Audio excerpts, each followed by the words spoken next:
I'm so alive. I'm so alive. So I was my webcam, or I don't know. I don't know if it's the webcam or if it's just like the general USB ports on my laptop. But things have been strangely amok. Where like, so I had a friend over. The story goes back a little bit. A couple weeks ago, I had a friend over, and a friend had a vape pen that he needed to charge, and so my friend stuck his vape pen USB charger. It's amazing what technology has done for smoking. Like nicotine things, not like weed things.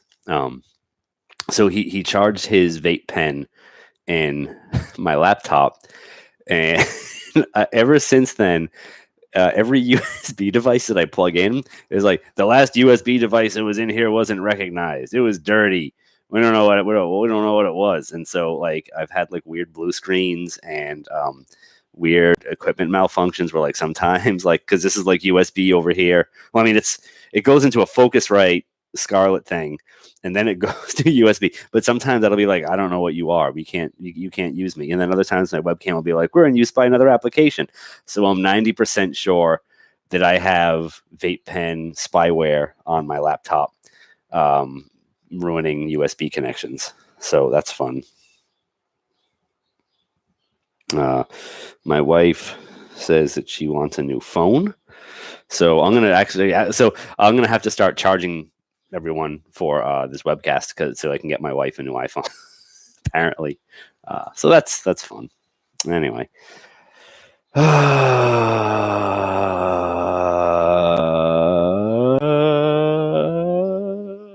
that's not good. I have notifications. Arthur Daniels liked my tweet, and Forrest liked my tweet, but no one. I just made it in. What the hell are you talking about? Or I should report that.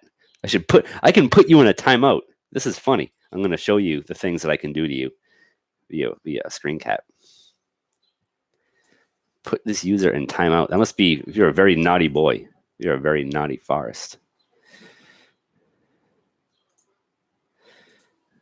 Hopefully we don't have a naughty Forrest.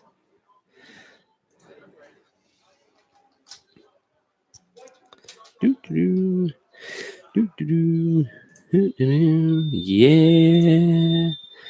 So what's everyone? There are 7 of you in here. What's everyone been blogging about lately?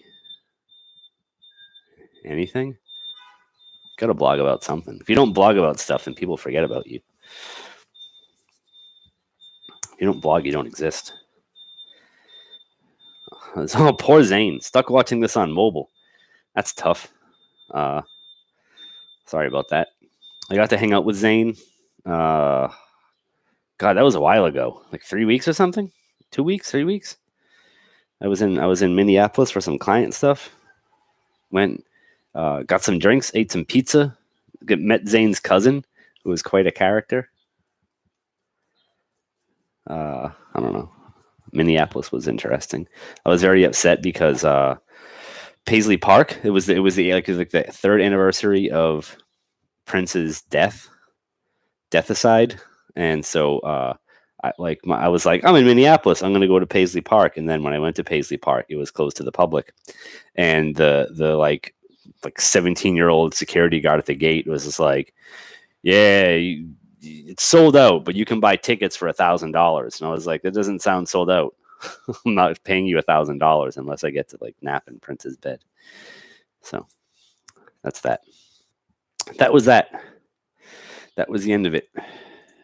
So I went back to my hotel. It was a very expensive Uber ride for no apparent reason. So I don't know, man. Did deadlifts yesterday.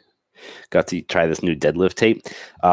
So the funny thing about deadlift tape is it's really hard to find reviews for thumb tape to do hook grip that are reliable for people who like lift.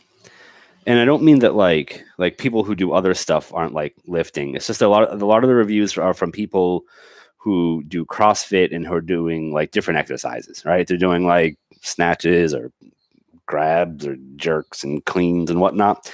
And those are typically at like fairly light weights. Like I'm not calling them wimps or wusses or whatever. It's just that when I deadlift, I'm pretty well over 500 pounds for like, not like my body weight. Like I'm pretty well over 500 pounds for anything that I'm going to do. Like my warm-ups aren't, but when you have deadlift tape on and you get up over 500 pounds, it's really hard to find tape that doesn't immediately slip off your finger.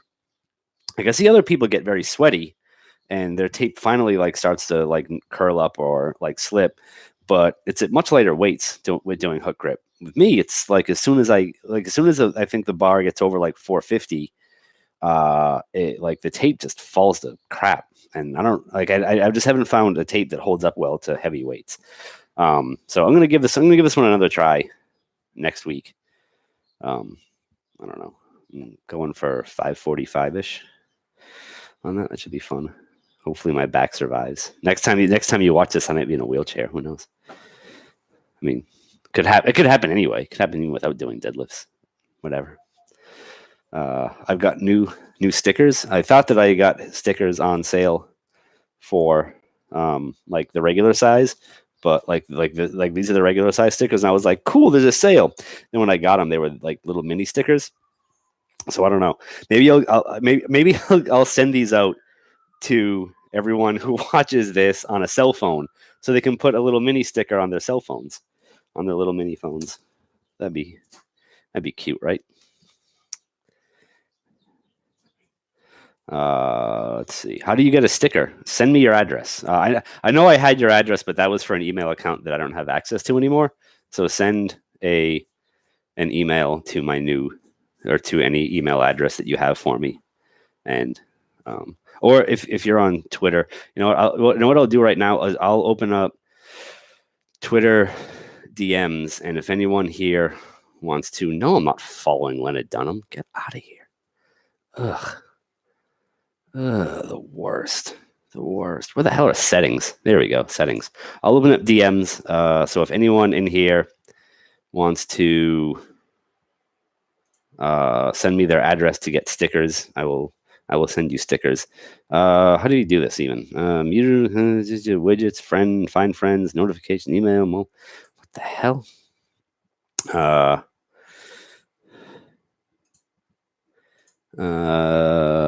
Photo tag, discoverability, address, personal Twitter team, direct messages. Receive direct messages from anyone. Okay. All right. Cool. I don't know what my password is. Oh, it's saved. That's nice. Thank you. All right. So if anyone in here wants to send me a DM on Twitter about that, or send me a DM about your address. Send me your address via DM. I will send you stickers eventually. How much is VAT for a sticker? I don't give a shit about VAT. I spit on VAT. I throw VAT in a vat full of spit. That's what I do. GDPR. That's another one. Dumb. SQL Dev DBA asks, is Bit Obscene the official name for this webcast? I guess so. I can't think of anything better. I can't. It's better than like not office hours. Like something other than office hours, because I don't have this isn't much of an office, to be honest. It's more like a collection of nonsense that I bring into my life, including you people, including everything that happens on my SQL server. Maybe like my laptop. So I got I have this book. It's terribly backwards on the video screen. So if you are a T-SQL beginner, this is a pretty good book for you. If you are an intermediate or advanced T-SQL practitioner, it might have like a couple interesting points in it, but I don't think you're going to learn as much as a beginner would from the book. But if you're a T-SQL beginner, it's a very good book to get yourself started. There hasn't been a book like this in a while, especially from Microsoft people. But some of the older books, like the older internals books from like Kalen, would cover similar concepts. But this is good because it has newer stuff in it. I think if you're starting out with SQL, it's worth a read. Or if you're interested in I don't know, like newer stuff in SQL Server that you might not have exposure to because you're all still on SQL Server 2008. It might be all right. When are me and Joe gonna dual cast? Never, because YouTube doesn't allow dual streamers unless you do weird stuff, and I don't know. I can't really think of a good way to do that. Can I share the author? Yes, I sure can. I would love to share the author. The authors are Pedro Lopes, Lopes, and Pam Lahoud. So if you can read backwards, that's who they are. Yes, Pedro Lopes. Would it be good for teaching aforementioned cousin? Yes, it would be fine for the aforementioned cousin. Don't worry, I remember our plot to get him a real job. I will commit fraud and perjury and say that he's good at something. Can you do dual casting with OBS? I have no idea. I don't even know what those words mean. It's not backwards on the broadcast. Oh, it's just backwards for me then. That's good. Either that or I'm having a stroke. I'm not sure which one is worse. Darren said, just recommended that one to my junior DBAs. Good stuff. All right. Junior DBAs need help too. Junior DBAs need love. Hey, look, Forrest sent me his address. So Forrest, how much is it worth for you to have me not read your address on this webcast to everyone? I wouldn't do that to you. Just kidding. We're friends. We're friends. 55 query bucks. I don't even know. I don't even know what I could buy for 55 query bucks. That would barely get me a parallel plan. Barely. Ooh, I have 2 messages. Oh wait, no, I have 1 message from 2 people. 2 messages from 1 people. That's not fun. Screw it. All right. So does anyone have I've been officially babbling for nearly 13 minutes about anything other than SQL Server. I don't know what else even have. I have some batteries I have to put away. Got some sunglasses that I can put back in the case. I had an interesting experience on my way home from teaching a class in Boston. Last Friday, I was in Boston. I was teaching a full day class to some lovely people, and on my way home, I got to the airport, and I checked in with my passport and my boarding pass, and beep, and I showed my passport, and I got my passport back, and I took my phone back, and I got to the security line. I got TSA Pre-Check, so I'm not messing around with these flights. I got to the security line. I put my backpack on the thing, and I put my wallet and my passport and my phone and like my Fitbit into the little bowl. And I went to the other side, went through the metal detector, and I stood on the other side and waited for my stuff to come out. My backpack came out, and I got my backpack. And then I got the little dish came out, and my wallet was in there, and my phone was in there, and my watch was in there, but my passport wasn't in there. And so I stood around for like 20 minutes while TSA people tried to like tell me that my passport couldn't possibly be in the X-ray machine. And possibly the most insulting part of the entire process. I don't have the slip of paper anymore because I got drunk and threw it in the trash. But they were like, "Oh, fill out this form and we'll get in touch with you if we find your passport." And I was like, "Sweet." So I feel it was like, "What's your flight number? What was the date? What was the item you lost? What's your name? What's your phone number?" And so I fill it all out and I go to hand it back to the guy, and he's like, "Oh, that's for you." And I was like, "Why is this for me?" And he said, "Oh, it's to remind you to get in touch with us." And I was like, "Why does it have a line for my name and phone number on it?" And he's just staring at me. I'm like, I need to remind myself what my name and phone number is as part of this process. Is that why can't you call me if you find it?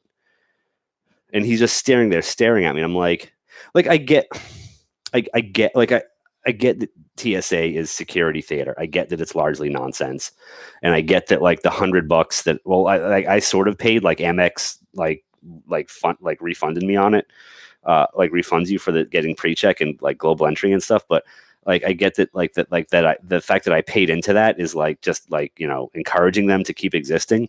But man, it's just like when you talk to someone like that who is in charge of the security of a major airport and major aircraft, your confidence in that system does not skyrocket. Right? It would be like if you go to talk to like your junior DBA, and you're like, cool, tell me about databases, and the first thing they do is like open up an Excel file, and they're like, I like typing in database. You're like, what's happening here? Anyway, there were some things that people typed while I was talking. We can talk about that. Let's see here.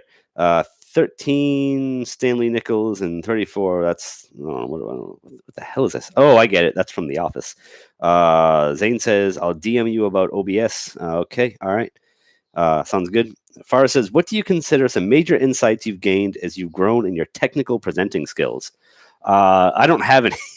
It's the major problem. No, it's always tough to present technical subjects in a way that suits everybody in the room, because you're going to have such a varying degree of experience levels in there, and you're going to have people who, even though they have a lot of experience, might not know like the very specific things that you're talking about. And so like you really do have to kind of pause at each step and like explain things, and then like point at things, and like kind of get a feel like, so does anyone here not know what that is? Is everyone here comfortable with that? And then move forward. So a big part of what I think what I've been learning over the years, as far as presenting technically, is don't just talk through something, right? Don't just be like blah blah blah, blah, blah, blah, blah next blah, blah, blah, blah, next. You can't do that. You got to like really stop and like say, hey, there's a question about that. Is everyone cool with that? Like, hey, does anyone not recognize what I'm talking about? Stuff like that. So really like pausing, and that helps you like especially if you do that at the very beginning, it really helps you kind of set the tone for how you're going to talk about things. Like, it's a good level setting exercise. So like, you really figure out who in the room is like, comfortable with stuff, uncomfortable with stuff, where you might have to pause and like talk a little bit more about something, give a little bit more background on something. It's like, does everyone know what a key lookup is? Is anyone not sure what a key lookup is? If I say covering index, who is going to lose their mind? like create covering index. Can't. That reminds me of something very funny I saw recently. I saw an index that was named like IX unique non-clustered index, except unique was only in the name. Unique was not like in the definition. So it was definitely a not a unique non-clustered index, but it was called that. And I think clustered was also spelled wrong, but it's neither here nor there. Let's see. Peter says, on dba.se, when someone is listing their specs, if max stop is 1, is there any point in listing cost threshold for parallelism? No, none whatsoever. It's a very funny. I've noticed that several times too, where someone's like, I have max stop set to 1 and cost threshold set to 90, and I'm like, cool. Well, that doesn't matter, does it? Because max stop is set to 1, so you'll never actually look at that query and say, I should go parallel. It won't happen. You could leave cost threshold. You could set cost threshold for parallelism to 0. It wouldn't do anything. What's funny is on servers with max stop set to 1, you can still see CX packet weights for some things. So like certain things still will go parallel in the background. Like I think some index rebuilds will, and on newer versions of SQL Server, like some what do you call them? Statistics updates will still go parallel, even if max stop is set to 1. So max stop is really just like screw you users. All the background stuff is like, woohoo, I'm gonna party on all your cores. Fun stuff. SQL Dev DBA says, thoughts on open query versus fully qualified for linked server queries? No, not really. They both kind of have ups and downs. I would say as long as you're not doing anything relational across the linked server, you'll be in an okay place. So like, Max Vernon always brings up a very good point when talking about linked servers, and it's if like you're on server A and you want to remotely insert rows into server B, behind the scenes that's like a row by row thing. You're much better off just like dragging all the data over to server B and then doing the insert locally into whatever. And then the other thing is like, don't do like join to like a linked server. I find that really bad. Again, like getting the data over locally and then doing whatever you need to it is a much better proposition. Zane says it helps to phrase it in a way that encourages someone to ask. If you say things like, does that make sense? It ends up making folks feel stupid. Well, they probably already feel stupid if they're listening to me. I don't know. Like, who is this guy? Josh says if they have queries with maxed out query hints, maybe. Does that? No. Well, maybe. I don't know. Maybe. I don't know. Why don't you go blog about it? Josh, you have a blog made with Jenkins and Nigel and Arthur and whatever cast of characters. Let's see here. See what making the other server do the work is preferable for me. I just query into it. Yeah, that's perfect. Yes, exactly. Good. All right, everyone's on the same page there. I like that. I like when that happens. Yes, fine. Maybe you should, because who cares what you think anyway? Developer.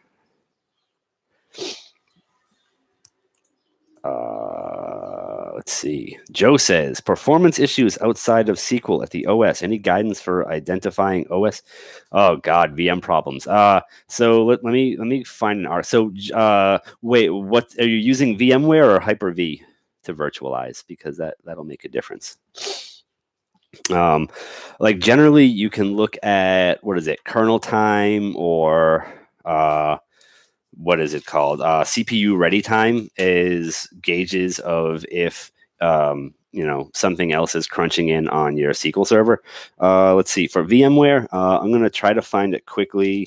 Jonathan Kayak, VMware, performance counters. There we go. All right. So if it's VMware and you want to look at stuff, I'll paste this link in and hopefully it'll let me because I own this thing. But Jonathan Kahayas a while back wrote a pretty good blog post that has a number of performance counters for both the CPU and a memory perspective for VMware that can help you track down if things are wonky or not. So I would look at that. I would look at those things, and I would look at those things first because I like to put things very plainly. I would bet that it's not an issue on the VM between SQL Server and the OS. I would most likely guess that it's an issue with the how the VM guest is interacting with the VM host. Like I think that's way more likely than it just being like, oh, Windows misconfigured or something. That's it's most likely going to be something awful happening with your VM, like VMware, not with Windows, unless you have, I don't know, a 1 or 2 core VM and Windows Update starts running, because I can tell you from experience that is a really bad scene. But it's actually kind of cool when that happens because you get accidental parallel skew demos. So when one of your CPUs is very, very busy with outside work, parallelism gets weird with 2 cores. So that's fun. Anyway. I don't know. Something to think about. I have family in town this weekend. I'm finally going to get to see Avengers Endgame, which I hear is a great movie. Aside from maybe the ending. What's the max degree of weirdness? As weird as you can get. I don't want to weird shame anyone. Get as weird as you want to. And I want to say, just because I think something is weird doesn't mean I think it's bad. Weird doesn't have a negative connotation to me. I am very much into weird. So when I say something's weird, most often it's a compliment. Things. Yeah, LOL at the snap. Yeah.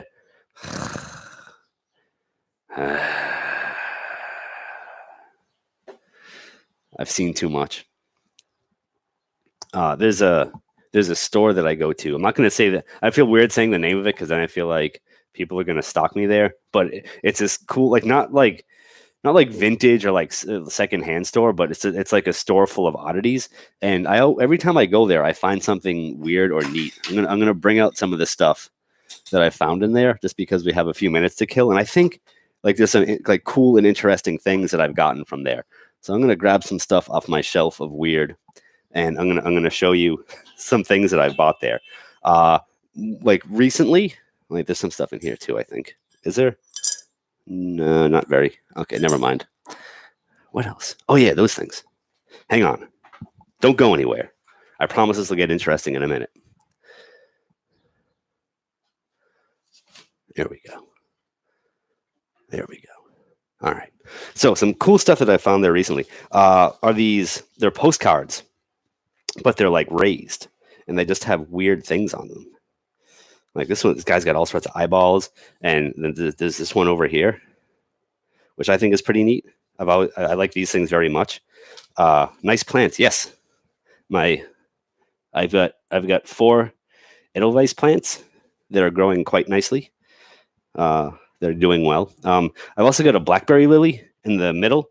The funny thing about that blackberry lily is I ordered a whole bag of seeds of blackberry lilies, and out of all of the seeds that I bought, only one survived. And I've had it for, I want to say, 2 years now. It's never flowered. The growth that you see there now is not the original growth. I had a really, really big growth of just leaves that died recently, but it got replaced by like 2 little baby growths.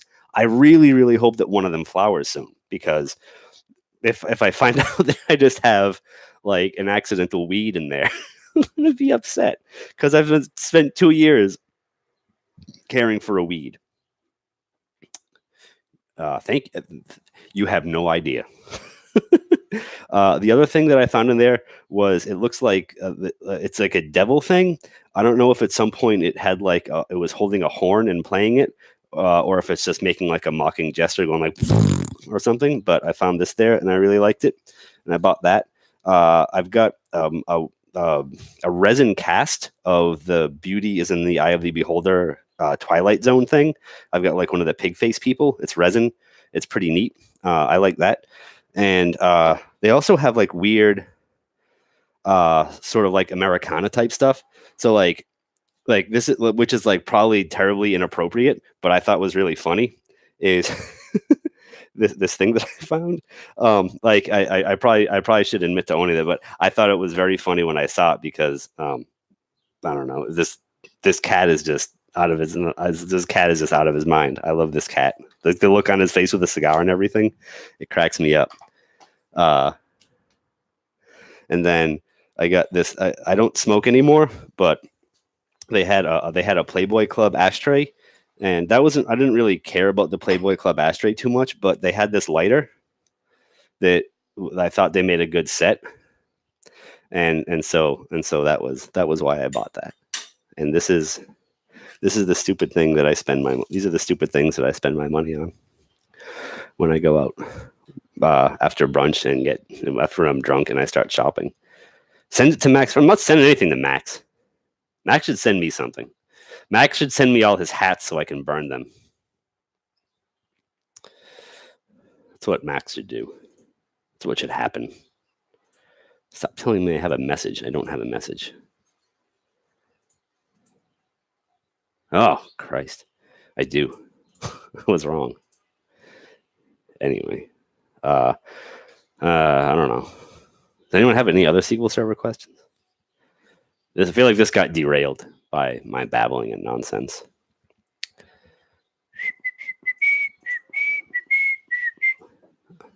Everyone is just astounded by my collection of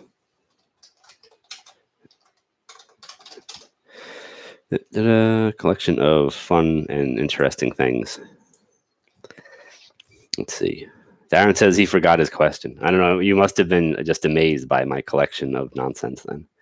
You just must have been way too into it.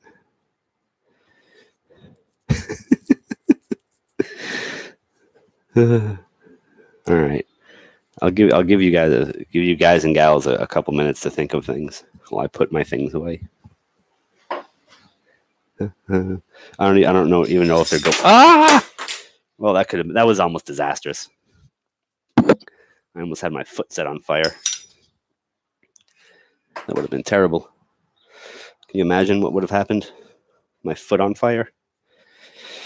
What will you learn next after SQL Server?